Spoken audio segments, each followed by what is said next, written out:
What's up everyone? This is Tim with the HQ Fitness Center. And I'm Morgan. And today we're going to do a Movement Monday. We're going to go over a common lift that we see a lot of people kind of butcher in a way, an RDL.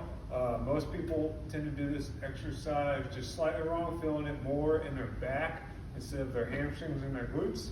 So we're just going to go over some tips on how to kind of make the exercise more efficient and feel the muscles that should be working during the exercise.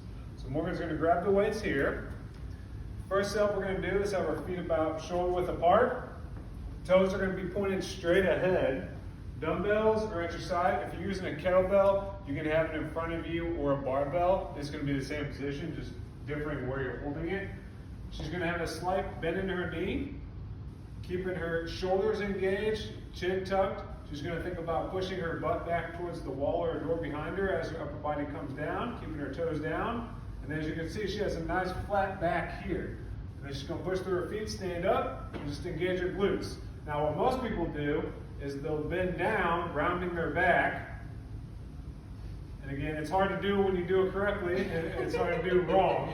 But more time people tend to round their back, per se, thinking, oh, I'm doing this right because I'm doing this, but you're putting more stress here than actually on your hamstring and your glutes.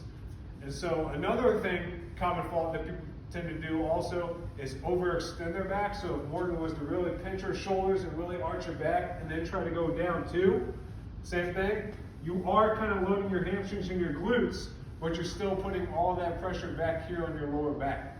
So the key thing you want to think about doing is your hips are the driver of the motion. So if Morgan does her RDL again, slight bend, hips go back, her butt does all the work and her hips do all the work, and her upper body is just kind of along for the roller coaster ride, I like to say. So you want your chest to be parallel to the ground, and then again you're just going to push through your feet and stand back up. So again, Morgan can demonstrate one more time, and then back up. So that's just an RDL. Again, you should be feeling everything in your hamstrings and your glutes, nothing in your lower back. If you're feeling it in your lower back, then feel free to come down, talk to me, Morgan, or Jeff.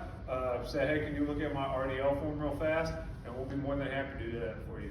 And then as always, just let us know how we can help you. I appreciate you guys joining us today, and Morgan for doing the demonstration, and we will talk to you guys later. Bye.